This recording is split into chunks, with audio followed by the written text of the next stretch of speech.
Bienvenue dans l'art de ta puissance, ton podcast d'empuissancement préféré. Mon prénom est Cécilia. Dans la vie, je suis mentor et je t'accompagne à développer tes projets de cœur, qu'ils soient professionnels ou personnels, afin que tes rêves deviennent réalité. Mon leitmotiv dans la vie, c'est être libre. Et j'œuvre au quotidien en semant des graines de conscience pour qu'ensemble, nous osions être puissants et libres.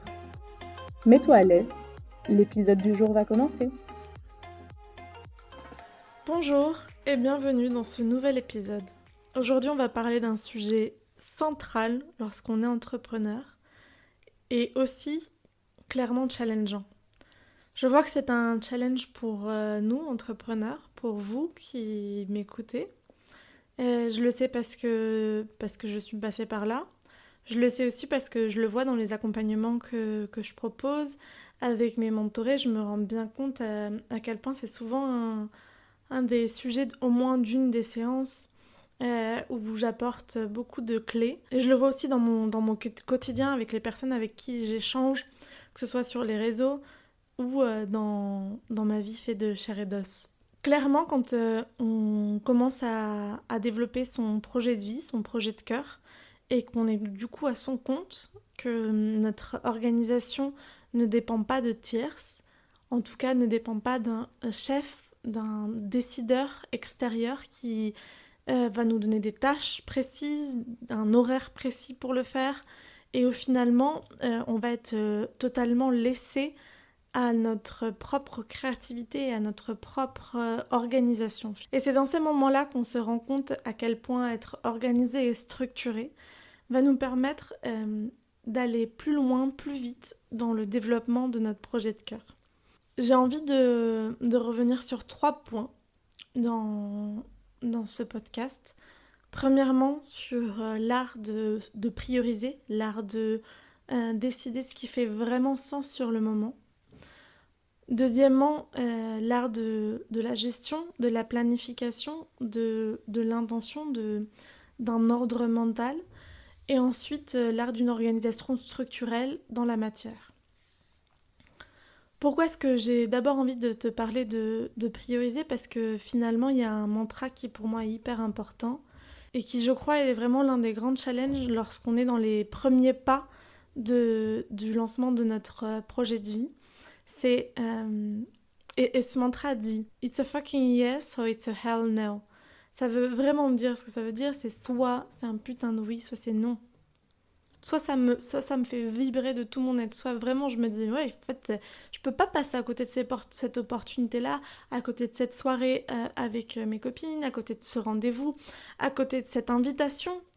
Ou soit c'est, ouais, ça pourrait être sympa, mais en fait, j'ai envie de le faire parce que mon mental me dit que si je le fais pas, je passe à côté de quelque chose.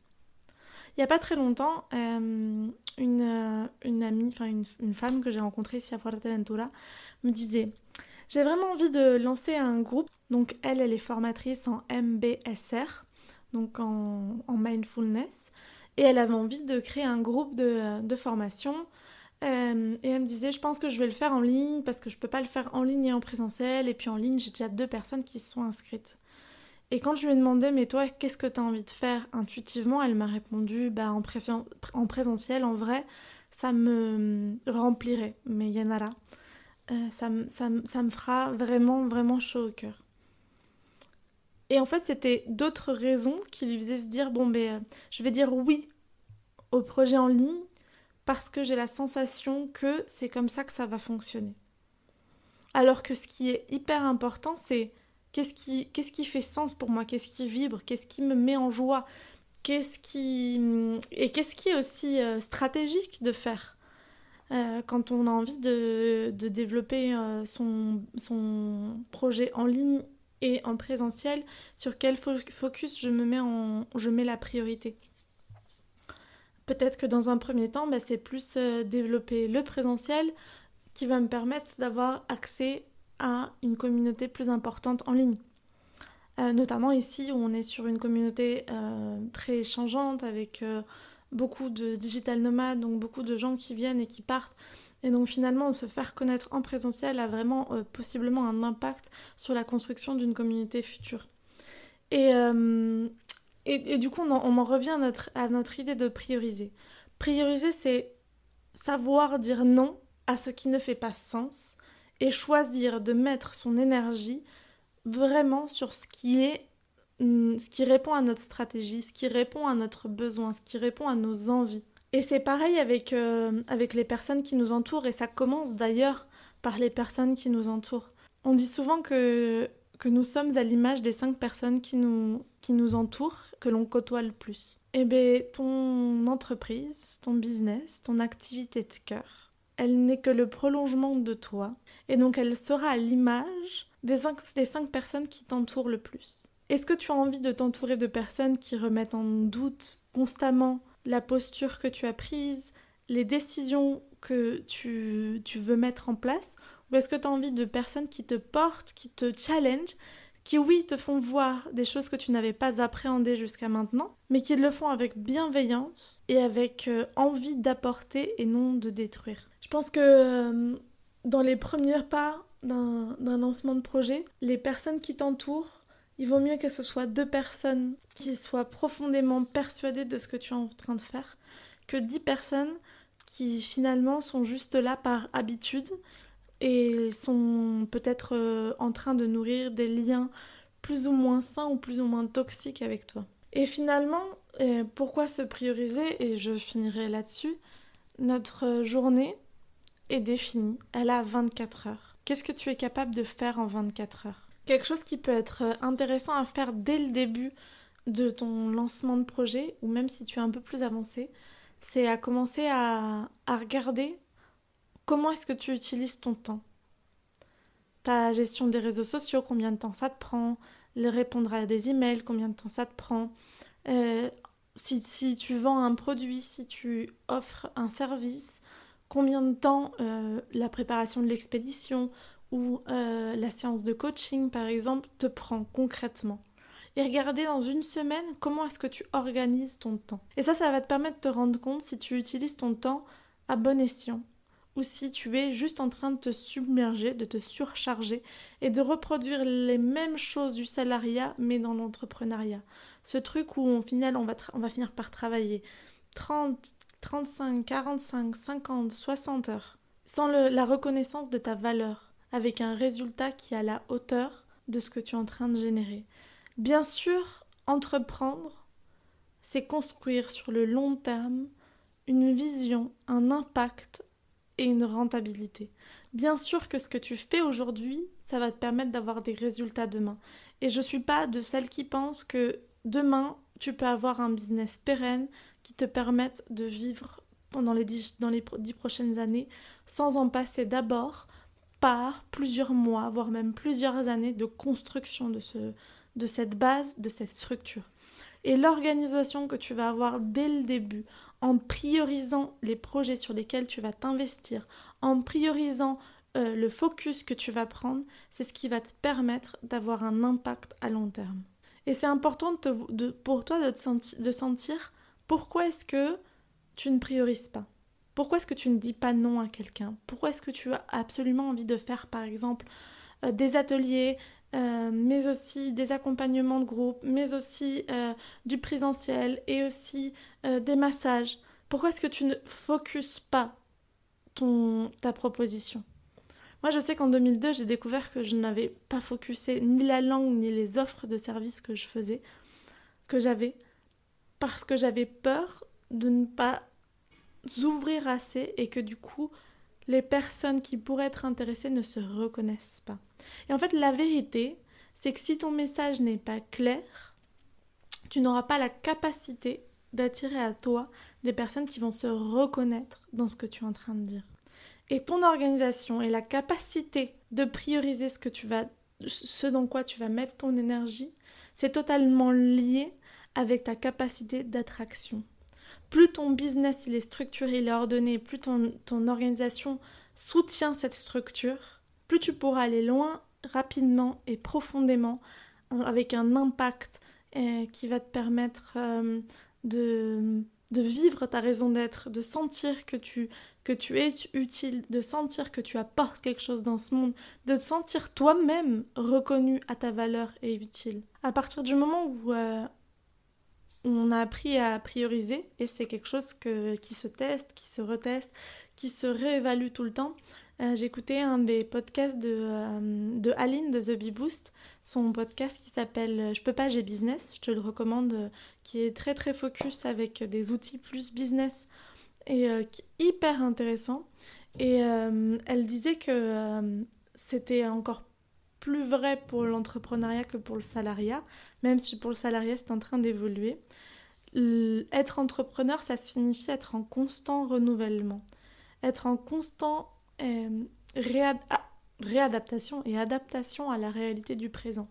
Et que finalement, même des périodes de prospérité avec l'idée où on ne change rien, ne duraient pas beaucoup plus qu'un mois et demi, et qu'être à son compte, c'était être vraiment en créativité et avec un flux de propositions. Pour s'adapter, pour répondre aussi aux besoins, pour évoluer au fur et à mesure où on grandit, on a de nouveaux rêves, on a de nouvelles envies, et notre communauté et nos clients aussi. Et quelque chose qui aide profondément à justement avoir cette adaptation, c'est notre capacité dans notre organisation à de la planification, à organiser notre journée, nos 24 heures, et les actions et les tâches que l'on va mettre en place en fonction du mois prochain, du mois d'après, des projets qu'on a envie de lancer, et pas juste d'être dans le ici et maintenant, je suis dans le flux tendu et je fais au fur et à mesure. Non, notre posture de gestionnaire de projet, de gestionnaire d'entreprise, nous demande d'avoir cette vision, cette avance, cette planification, cette projection, et d'avoir cette capacité à anticiper, avoir cette capacité à se dire ok, aujourd'hui, typiquement on va prendre un exemple, je vais prendre l'exemple de Kaluna. Les 3 premiers mois de l'année 2023 pour Kaluna vont se clôturer avec le lancement de mon premier programme en ligne qui s'appellera Incarne ton lancement d'activité. Donc ce lancement en amont, je le prépare vraiment actuellement en revoyant ma stratégie de communication, en investissant pour être présente, en créant une communauté, en mettant le focus sur ma mail list, et toutes ces actions qui me permettent d'avoir un peu de pas en avant. Je sais que je fais ça, déjà parce que en vrai, je kiffe, et c'est des espaces où je peux partager, où je peux échanger avec toi, où je peux apporter du contenu de valeur, et où je sens que on évolue ensemble, on grandit ensemble, on s'entreprend ensemble, on entreprend. Et moi, ça fait sens pour moi, ça fait sens vis-à-vis de ce pourquoi que je nourris. Et aussi parce que je sais que ces 3 mois, cette vision de business que j'ai, va me permettre d'en arriver à mi-mars 2023, le lancement de mon premier programme en ligne. Et s'organiser, c'est aussi ça. C'est ne pas juste organiser aujourd'hui, demain, après-demain, la semaine prochaine, mais c'est d'avoir vraiment une vision globale sur 2023, sur l'année en cours, sur le premier trimestre, sur le premier semestre. C'est pour ça qu'à la fin de l'année 2022, moi j'ai investi énormément de temps pour préparer, pour faire le bilan et pour me projeter dans 2023. Toutes les personnes qui ont bénéficié de l'atelier 2023 créateur-créatrice je suis peuvent aussi partir avec ces mêmes bases. Et je te souhaite, que ce soit avec moi ou avec une autre coach ou d'une autre manière, que tu aies aussi posé toi les bases de ton année 2023 pour ton projet de vie. Et si ce n'est pas encore le cas, tu peux tout simplement prendre une feuille, écrire des objectifs. Quels sont tes objectifs pour l'année 2023 ? En trouver au moins 3, peut-être dans diverses sphères différentes, que ce soit dans la sphère professionnelle, dans la sphère personnelle. Si tu as envie de faire que le professionnel, ça peut être dans la visibilité, dans ta rentabilité, ou alors même dans des offres et services. Et le dernier point sur lequel je voulais revenir, comme je t'avais dit en tout début d'épisode, est vraiment cette idée de ok, comment est-ce que je me mets en action? Comment est-ce que concrètement, dans ma vie de tous les jours, je m'organise? Et ça, j'ai envie de te dire que je pense que chaque personne est différente. Je pourrais te dire moi comment je m'organise et je vais t'expliquer moi comment est-ce que je m'organise. Peut y avoir aussi d'autres comptes, notamment le compte d'Aline de The Bee Boost qui peut être intéressant, ou d'autres coachs business qui peuvent te partager leur organisation. Mais je crois profondément que l'important c'est que tu testes, que tu vois ce qui est juste pour toi, que tu vois aussi les moments où tu as le plus d'énergie, parce qu'en fait par exemple moi je suis très créative le matin, beaucoup moins l'après-midi, donc j'ai tendance à me réserver des créneaux plutôt le matin, et puis l'après-midi je fais plutôt des tâches qui me demandent moins d'énergie. Et c'est vraiment en fait l'idée de ok, mon organisation doit être le prolongement de qui je suis. Parce que pour que mon business soit pérenne, avant de chercher la rentabilité, il faut que je recherche ma joie et mon plaisir dedans. Il ne faut pas oublier que si on s'est lancé dans l'entrepreneuriat, c'était pour faire quelque chose qui faisait sens pour nous, pour l'idée un projet à impact, où on avait envie d'apporter quelque chose à la communauté dans laquelle on est, certes, mais surtout on a envie d'avoir un impact personnel sur notre qualité de vie, sur notre bonheur au quotidien, sur notre qualité de sommeil, sur notre qualité de stress, enfin sur notre gestion du stress, sur notre gestion de nos émotions. Et finalement, si on n'a pas tout ça, c'est que notre business ne peut pas être pérenne à long terme pour nous. Et notre capacité d'organisation, notre capacité de faire en sorte qu'une semaine de travail ne soit pas à 45 heures, par exemple, parce qu'en fait, on sait que 45 heures, c'est pas pérenne sur le long terme, ou en tout cas avoir des objectifs de ok, je peux travailler 45 heures pendant 6 mois parce que je sais que c'est le moment où je vais donner beaucoup à mon projet, mais avec l'idée que par la suite, je me fixe un objectif de 30 heures, 25 heures, 20 heures. J'ai déjà entendu parler par exemple de slowpreneuriat, et je pense que réellement notre organisation doit nous permettre que ce que l'on soit en train de créer ne soit qu'un des paramètres de notre vie. Il ne faut pas oublier qu'on a aussi une vie amoureuse, une vie personnelle, qu'on a aussi des envies, des rêves qui ne dépendent pas et qui ne sont pas que tournés vers la réalisation de notre projet de vie. Je t'avais dit au début de l'épisode que je te partagerais un peu de ma réalité, de mon organisation à moi.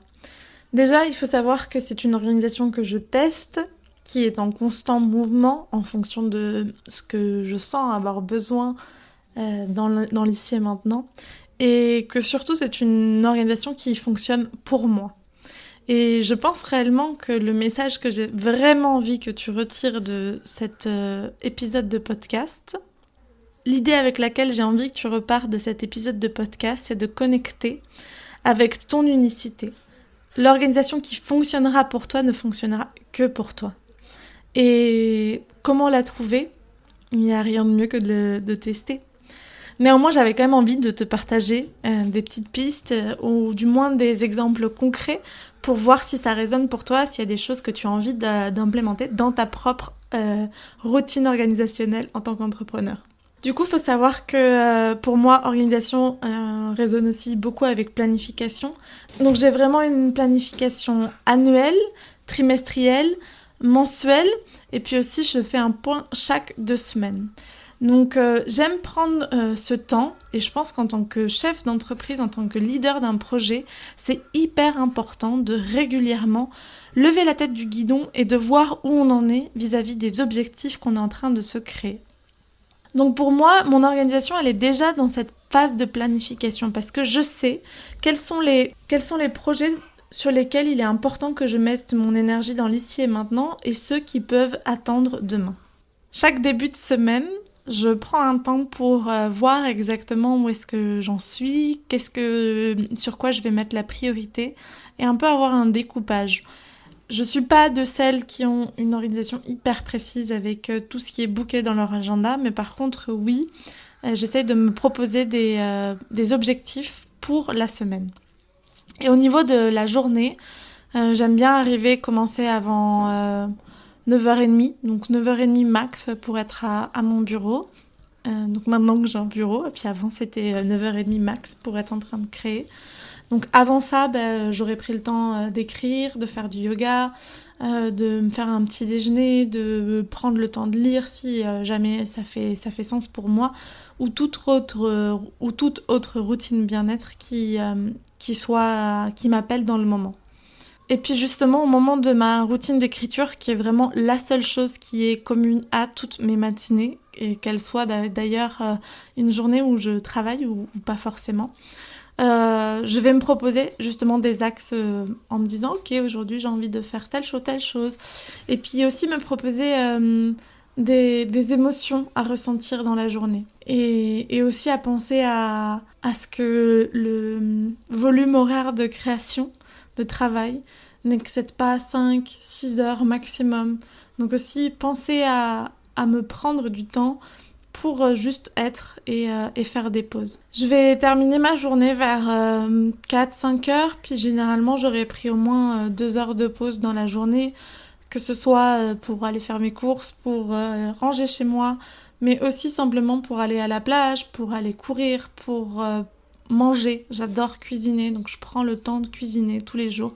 J'ai un volume horaire de créativité entre 4, 5, 6 heures maximum par journée, et 5 à 6 jours par semaine. J'essaye au moins que le samedi ou le dimanche soit réservé à des activités purement de loisirs et de détente. Puis à chaque fin de mois, je regarde où j'en suis, ce que j'ai réussi à atteindre, et je réajuste les objectifs, le planning, la planification que j'avais fait pour le mois qui arrive. Et du coup, j'avance hyper régulièrement, d'un jour à l'autre, d'une heure à l'autre, d'une semaine à l'autre, d'un mois à l'autre. Et j'essaye, et en tout cas c'est vraiment une volonté de cette année 2023, qu'à chaque trimestre de refaire aussi un peu le point de vue, et de pas juste regarder ce qui va se passer le prochain mois, mais les prochains 3 mois. Et aussi voir si j'ai beaucoup plus de clarté sur 6 mois, 1 an. Parce que par exemple, maintenant dans ma planification, j'ai une meilleure idée de ce que j'ai envie de créer à la fin de l'année. Et en même temps, ça reste encore assez flou. Et je sais qu'il y a plein de choses qui vont... un panorama qui va s'étendre et qui va s'éclaircir au fur et à mesure que l'année va avancer. Je crois que ça donne un bon tour d'horizon de comment est-ce que je m'organise, comment est-ce que justement cette routine bien-être, parce que je aussi parlé de ma routine bien-être qui est hyper importante, et de me prioriser et de savoir écouter ce dont j'ai besoin dans le moment. Mais aussi ma routine entrepreneuriale, cette routine aussi de chef d'entreprise, parce qu'en étant entrepreneur, on n'a pas qu'une casquette. On n'a pas que la casquette de la créativité, on a aussi la casquette de la personne qui prend des décisions centrales pour son business, un leader. On a aussi la casquette de la comptable, pour justement avoir une idée de comment est-ce qu'on navigue au sein de notre activité de cœur. Et c'est justement cette organisation et cette planification, comment est-ce qu'elle soutient toutes nos casquettes, comment est-ce qu'elle soutient l'expansion de notre projet de cœur. Donc si on fait un petit récapitulatif de cet épisode, aujourd'hui on a parlé organisation, l'importance de se prioriser, et d'avoir un entourage et d'avoir des engagements qui sont à l'image du business qu'on a envie d'avoir. Deuxièmement, l'importance de planifier. L'organisation, c'est pas juste notre organisation au quotidien, mais c'est aussi la projection qu'on peut avoir vis-à-vis de ce qu'on a envie de créer, et d'avoir toujours quelques pas d'avance. Et troisième point, l'art de s'organiser dans le quotidien depuis l'être. Avec des to-be list, avec des routines bien-être, avec des écritures sacrées, pour connecter avec la gratitude, avec les émotions qui seront importantes, et aussi avec ces actions alignées à notre être que l'on décide de mettre en place durant la journée, la semaine ou le mois. J'espère que cet épisode te servira à être de plus en plus aligné dans le développement de ton projet de cœur. Merci d'écouter jusque-là. N'hésite pas à mettre une note sur ta plateforme préférée d'écoute de podcast, afin de permettre de diffuser de plus en plus ce podcast à tous ceux et celles qui seraient en train d'entreprendre, qui seraient en train de lancer leur projet de cœur afin qu'ils puissent le faire d'une manière libre et puissante. Je te souhaite une très jolie journée et à très vite. Si tu as apprécié ce que tu viens d'écouter et que tu en souhaites plus, je t'invite à te connecter à notre site internet kalunabysessi.com et à télécharger notre e-book gratuit 14 trucs et astuces de l'empuissancement afin de continuer sur ton chemin de conscience. Tu peux aussi nous faire tes retours, commentaires et suggestions sur l'Instagram @kalunabysessi.